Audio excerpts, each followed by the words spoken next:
Десислава Денева, като професия съм преподавател по изобразително изкуство, по рисуване, но съм и практикуващ художник, така че тези две длъжности не са длъжности. Това са две начала в моето съзнание, които ги практикувам. Каква беше вашата най-голяма нужда или цел, когато решихте да учите чужд език? Като малка съм учила френски и този език беше по-силният език от английски, който съм учила в училище, руски малко и така. И всъщност чисто ми вродено любопитство, но и целта беше да мога да комуникирам така или иначе. Английския се наложи повече като говорим език навсякъде, докато френския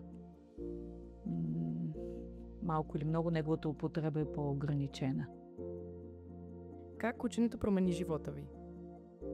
Когато ума е държан в добра форма, рано или късно това се отплаща. Може би не толкова, как да кажа, не толкова бързо, колкото ние в нашия забързан живот желаем да стане всички бързи резултати, но в крайна сметка всяко нещо, което отваря някакво ново познание, това способства за разширяване на кръгозора, за нови позитивни познанства, изживявания и така нататък.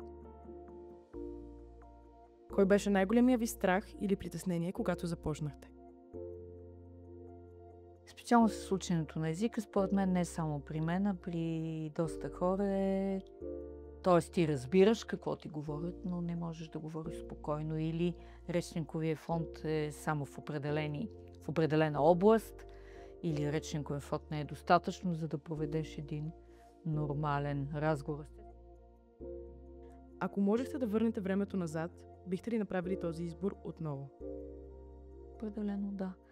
Имаше добър микроклимат в курса, бяхме хора различни. Имаше и ученици, но имаше и хора вече с професии като мене. Какво бихте казали на някого, който се колебае дали да се запише и да учи нов език? Се записва веднага винаги едно ново познание. Полезно.